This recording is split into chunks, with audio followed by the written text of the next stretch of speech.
Welcome to பரமீஸ் kitchen. இன்றைக்கி காரம்னி கத்திரிக்காய் குழம்பு செய்ய போகிற பார்க்கலாம் வாங்க. குக்கர் வச்சுருக்கேன். காரம் வேக வைக்காது, அப்படியே நம்ம டைரெக்டாக வேக வைக்காது குக்கர்லேயே தாளிச்சுன்னா வெந்துடும். அது மாதிரி தான் செய்கிறது. எப்போவுமே 3 டேபிள் ஸ்பூன் எண்ணெய் ஊற்றிக்கலாம். குக்கரில் எண்ணெய் காஞ்சோன்னா 1/2 ஸ்பூனு சோம்பு, கடுகு 1/2 ஸ்பூனு, பட்டை 2, லவங்கம் 2 போட்டுக்கலாம். கடுகு சோம்போட பொரிஞ்சோடனே வெங்காயம் சேர்த்துக்கலாம். ஒரு பெரிய வெங்காயம், நான் ஒரு பெரிய வெங்காயம் ஒன்று சேர்த்துருக்கேன். கறிவேப்பிலை சேர்த்துக்கலாம்.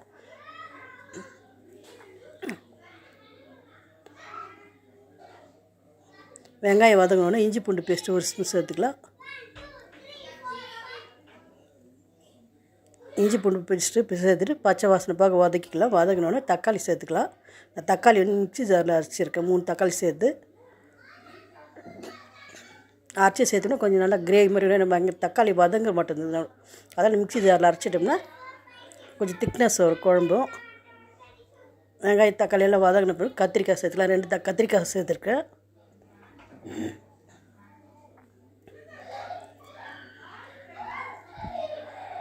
கத்திரிக்காய் வதக்கலாம்.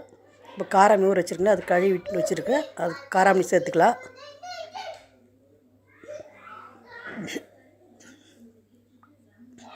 நான் காராமணி எப்பயும் ஊற வச்சோம்னா தனியாக வேக வைக்கிறதே கிடையாது. அப்படியே குக்கரில் டைரெக்டாக தாளிச்சிடுறது. ஒரு 2 விசில் விட்டோம்னா கரெக்டாக வெந்துடும்.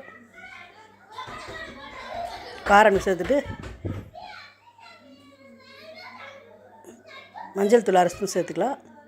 மிளகாய் தூள் 2 ஸ்பூன் சேர்த்துக்கலாம்.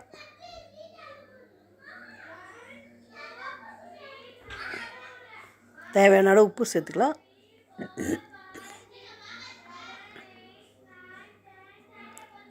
சீரகத்தூள் 1/2 ஸ்பூன் சேர்த்துக்கலாம்.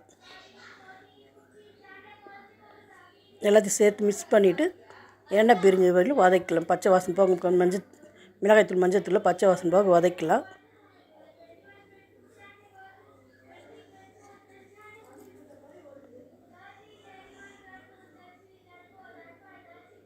நல்லா வதங்கிட்ட பிறகு தண்ணி கொஞ்சம் சேர்த்துக்கலாங்க. ஒரு 1/2 டம்ளர் தண்ணி சேர்த்துக்கலாம்.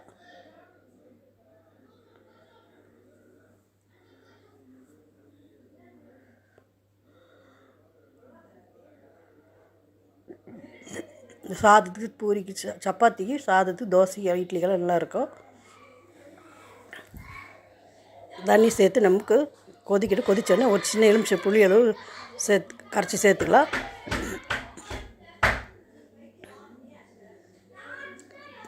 தேங்காய் அரைச்சி வச்சுருக்க 2 பீஸ் தேங்காய் சேர்த்துக்கலாம். அதில் தேங்காய் 1 ஸ்பூன் கசகசா தண்ணியில் ஊற வச்சு சேர்த்து அரைச்சிருக்கேன். தேங்காய் சேர்த்துக்கலாம். தேங்காய் சேர்த்துட்டு நம்ம தண்ணி எவ்வளோ வேணுமோ அந்தளவுக்கு திக்னஸ் ரொம்ப தக்க வந்தால் தண்ணியாக வேணும், அதுக்கேற்ற மாதிரி தண்ணி சேர்த்துக்கலாம். சேர்த்துட்டு எல்லாம் கலரிட்டு குக்கர் மூடி போட்டு 2 விசில் விடலாங்க.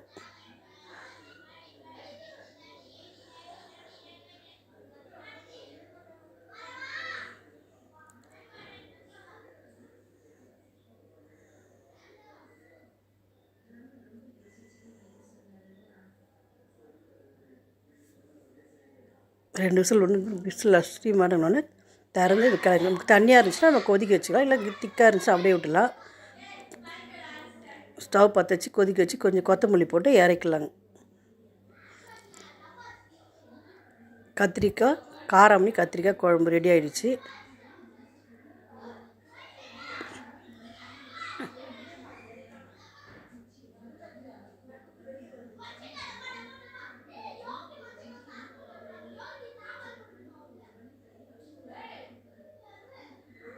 இந்த வீடியோ பிடிச்சிருந்தால் லைக் பண்ணுங்கள், ஷேர் பண்ணுங்கள், கமெண்ட் பண்ணுங்கள், சப்ஸ்கிரைப் பண்ணுங்கள்.